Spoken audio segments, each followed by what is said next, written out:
Nous écoutons l'abbé Serge Tidjani qui s'est entretenu avec Marc Bert pour parler de la nomination du nouvel évêque de Gaspé, Monseigneur Lamoureux, du dernier hommage à Gaspé de Simon-Guillaume Bourget, troisième victime de l'attaque au camion bélier d'Amqui, et du temps pascal.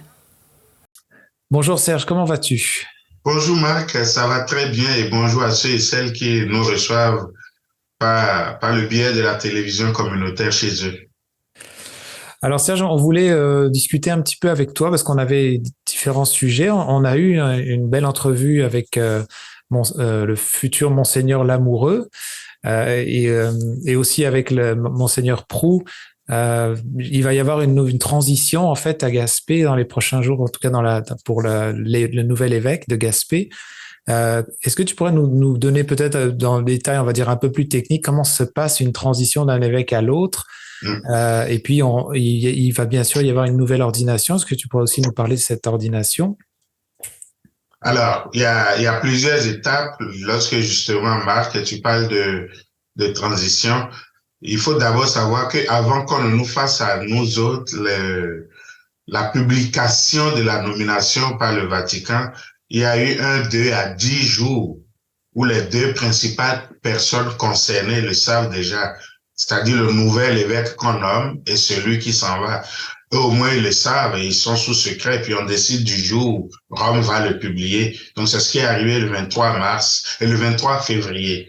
Puis, quelques jours après, Monseigneur Claude Lamoureux est venu tout de suite en Gaspésie pour regarder l'état des lieux, rencontrer son prédécesseur, avoir une idée de la nouvelle responsabilité qu'il va prendre. Donc, il est venu dans la dernière semaine de février, tout de suite, pour 1 ou 2 jours. Il a pu voir les gens à l'évêché ici. Il est retourné dans son diocèse, parce qu'il était quand même à la fonction là-bas aussi. Il a commencé aussi à faire des contacts avec les évêques du Québec, parce que début mars, les évêques du Québec ont eu une rencontre d'une semaine à Trois-Rivières. Il était là au milieu d'eux, donc le moment de sympathiser aussi, d'entrer dans le collège des évêques auquel il va appartenir après. Donc, il y a eu cette étape aussi. Donc, c'est quand même une transition aussi, un contact avec ses pères évêques. Et puis, le dimanche des Rameaux, dimanche dernier, ici, là, il est venu à l'évêché. Il a amené quelques affaires, il a fait quelques contacts encore. Et durant la semaine sainte, il est déjà chez les sœurs de Sainte-Anne-des-Monts, les sœurs de Saint-Paul de Châtes, où il vit sa retraite pour préparer son ordination comme évêque. Et dès après Pâques, il rentre à Gaspé, où pendant 2,5, 3 semaines, avec le nouvel et l'ancien évêque, ils vont cohabiter. Et l'autre va pouvoir lui montrer un peu comment ils vont échanger. Donc, une vraie transition. Disons, c'est le mot, justement. Ils vont faire une transition. Donc, cela va nous conduire jusqu'au 3 mai, où à 14 heures, il va être ordonné évêque, parce que c'est un prêtre encore, mais il porte déjà le titre d'évêque élu, d'évêque nommé, du fait que le pape l'a déjà nommé, mais il n'a pas encore reçu l'ordination comme évêque. Donc cela va être fait le 3 mai à 14 heures à la cathédrale de Gaspé, où on invite tout le monde. C'est un événement d'église dans notre diocèse et après ça, tout de suite, et dans la même célébration, il prend ses fonctions. Dans notre jargon juridique, on va dire il a fait la prise de possession canonique, où il a été intronisé. Mais moi, j'aime mieux dire, il prend ses fonctions. Donc, officiellement, là, il prend la charge du diocèse et Monseigneur Proux devient émérite. Donc, il a fini son mandat à lui et Monseigneur Lamoureux, bon, jusqu'à ses 75 ans ou jusqu'à ce que autre chose advienne, devient le responsable du diocèse de Gaspé. Donc, voilà comment ça va se passer. Oui, du coup, Monseigneur Proux, est-ce qu'il est en vacances, à la retraite? Comment ça se passe? Est-ce que lui... Et actuellement, il porte ce qu'on appelle, depuis qu'on a nommé un nouvel évêque, le pape a demandé qu'il soit l'administrateur apostolique du diocèse. C'est-à-dire qu'il gère les affaires courantes jusqu'au moment où le nouveau prenne fonction. Et quand le nouveau va prendre fonction, le langage d'église qu'on utilise, c'est évêque émérite du diocèse de Gaspé. C'est-à-dire quelqu'un qui a eu le mérite d'avoir travaillé comme évêque de Gaspé et qui maintenant s'est retiré. Bon, dans le langage commun, on va dire retraité. Mais il s'est retiré de cette charge-là. Mais comme évêque, il restera toujours évêque. Et tout ce qu'un évêque peut faire parce qu'il est ordonné évêque, il peut le faire. mais il ne peut plus le faire comme responsable d'un diocèse.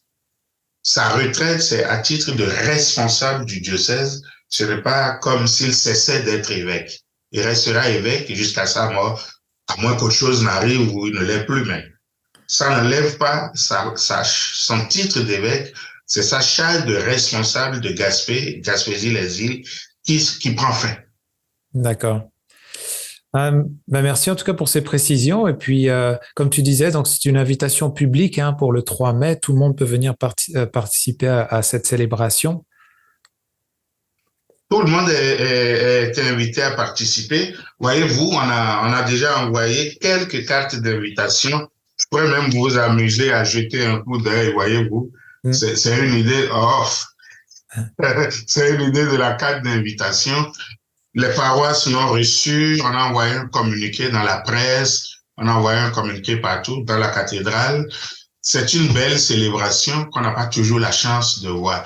Alors, pour les hommes et les femmes de foi qui sont en lien avec leur église, leur diocèse, leur paroisse, ils sont les bienvenus pour vivre ça dans leur foi. Puis moi, j'ajoute aussi, même pour les curieux qui veulent dire, c'est quoi cette affaire-là? Qu'est-ce que ça fait? Ils sont les bienvenus aussi. Parce qu'on apprend. Moi, j'aurai l'occasion d'aller même dans un autre culte pour voir comment ça se fait. Je l'aurais fait. Donc, tout le monde est invité à cette célébration. Ça va durer en général 2 heures. Parce qu'une ordination d'évêque, il y a quelques rituels qui vont se vivre dedans. En son temps, on va donner aussi les liens, les communications, parce que nous avons déjà sollicité les services des 2 télévisions communautaires, Gaspé et Grande Rivière, pour qu'on puisse passer aussi l'événement en direct en ligne et aussi aller consulter ça en différé. Donc, on a déjà fait les négociations qu'il faut avec les responsables de cette télévision-là. D'accord. En tout cas, voilà, merci pour ces précisions. Alors, il y avait un autre sujet. On est vraiment dans la période de Pâques, en tout cas la Semaine Sainte. Il y a eu des événements un peu très dramatiques qui se sont passés au Québec, mais sans forcément focuser sur cet événement à Amqui, il se passe des événements dramatiques très souvent dans le monde, malheureusement. Et c'était une occasion peut-être pour nous de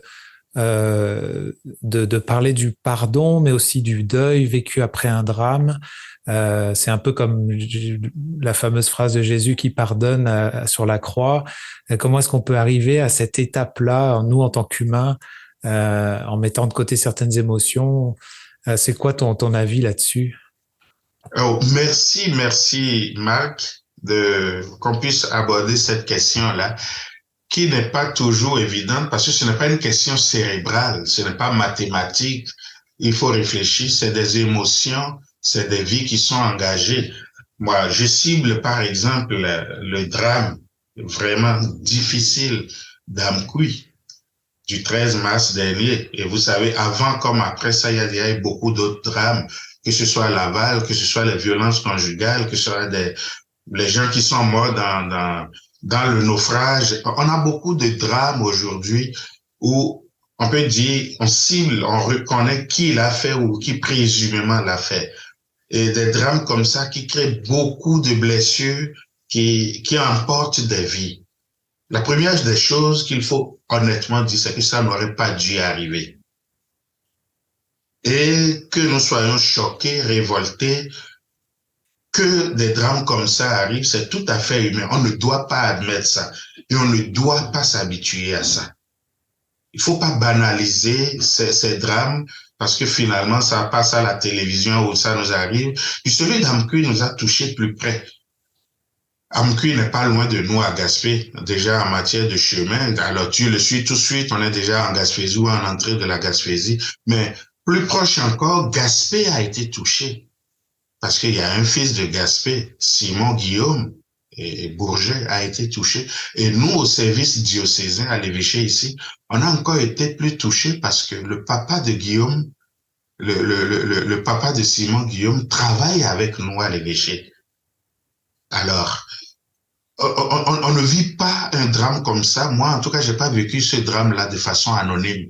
Ce n'était pas des nouvelles qui passaient à la télévision.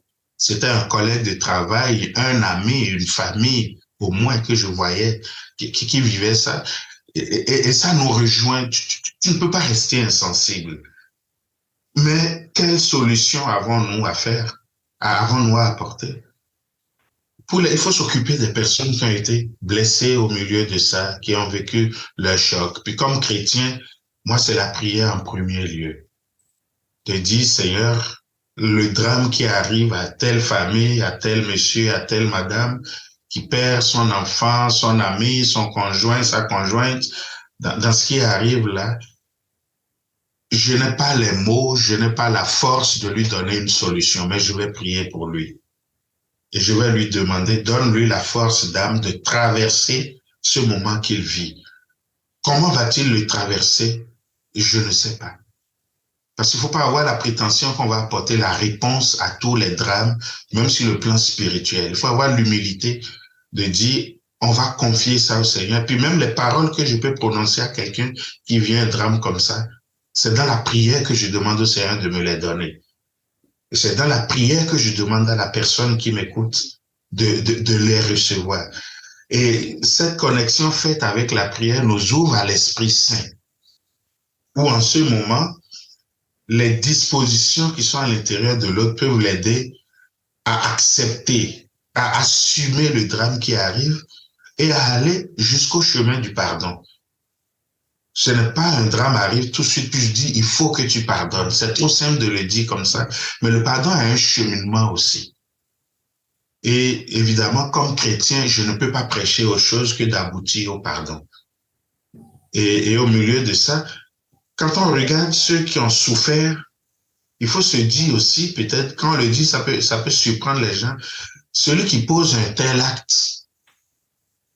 qui reste un être humain, qu'est-ce qui est arrivé pour qu'il arrive jusque-là? Qu'est-ce qu'on fait de lui? Juste un procès, juste des enquêtes? Mais qu'est-ce qu'on peut faire pour que ça n'arrive plus? Parce que chaque fois ça arrive, on espère que c'est la dernière fois que des gens vont vivre des drames comme ça, puis ça arrive encore. Donc ça nous interroge comme société, où on ne peut pas juste se contenter de faire des procès, mais il faudrait que la société aussi se questionne. Comment se fait-il que la violence court à bon marché comme ça au milieu de nous? Et ça aussi, donc voilà un peu, je ne sais pas si il n'y a pas de réponse tranchée, mais il faut les vivre dans l'humilité et la prière pour le chrétien que je suis, et dans l'éducation d'aller de l'avant aussi. D'accord, merci. Alors du coup, pendant ce temps pascal ou Pâques, la Pentecôte qui s'en vient, est-ce que, en dehors du lapin au chocolat, comment est-ce qu'on pourrait traverser ce moment pour ceux qui sont peut-être aussi moins pratiquants, mais comment est-ce qu'on pourrait redonner ou vivre cette période-là? Comment est-ce que toi, qu'est-ce que tu nous proposerais? Pâques, c'est la vie. Et j'aime bien regarder ce que je célèbre dans ma foi de Pâques. Et depuis que je suis en Amérique du Nord, un pays froid, un pays d'hiver où on sort d'hiver au printemps et on espère l'été, Pâques, c'est la renaissance. Et on le voit même déjà dans notre nature, dans le climat. Alors, ce que je souhaite vivement lorsqu'on arrive à Pâques, c'est d'en faire un événement de vie, un engagement pour la vie. Et Pâques, c'est Jésus ressuscité des morts, qui nous fait la garantie que désormais, nous aussi, nous sommes destinés à la résurrection. Pâques, pour les chrétiens, les chrétiennes, c'est le sommet de notre foi. La foi chrétienne part de ceci. Le Christ qui était mort est ressuscité. Et les apôtres vont ajouter, nous sommes témoins. Alors, si je suis chrétien, si je suis chrétienne et que je célèbre Pâques, je célèbre fondamentalement la vie. La vie plus forte que la mort. Et la vie plus forte qui fait que désormais, l'amour est aussi plus fort que la haine. Et la force est plus forte que la souffrance. Et le positif dans ma vie a plus de poids que le négatif. L'optimisme me fait avancer plus que le pessimisme où je tourne en rond, où je recule. Alors, je pourrais multiplier des comparaisons comme ça, mais quand je célèbre Pâques, je me mets en mode espérance chrétienne, vie dynamique, vie de foi, vie qui avance, avec tout ce que cela implique. Et c'est ce que je proposerais aux gens de célébrer encore une fois, dans la personne de Jésus. Pas seulement la vie pour la vie, mais la vie que Jésus nous apporte. La vie qui fait que désormais, nous pouvons dire, nous avons cette garantie que Dieu nous assume, Dieu nous porte avec lui, Dieu nous conduit à la résurrection. Et en ce moment, nos peines, nos souffrances, nos croix d'aujourd'hui, nous les vivons toujours dans l'espérance qu'un horizon nouveau s'en vient, le meilleur s'en vient. Voilà ce que je partagerai de Pâques cette année. Un vrai message d'espérance et d'optimisme. Merci beaucoup, Serge, pour ces paroles remplies de sagesse. Et puis, on te souhaite un bon temps pascal. Et puis, on se reparlera sûrement bientôt pour d'autres sujets. Merci à toi aussi, Marc, et ceux et celles qui nous écoutent. Joyeuse Pâques, et que votre vie soit débordante de joie. Et que le Seigneur vous donne toute la force pour aimer la beauté de la vie qu'il nous donne sur cette terre. Vous écoutez votre reflet d'ici. Revoyez tous nos reportages sur notre site Internet.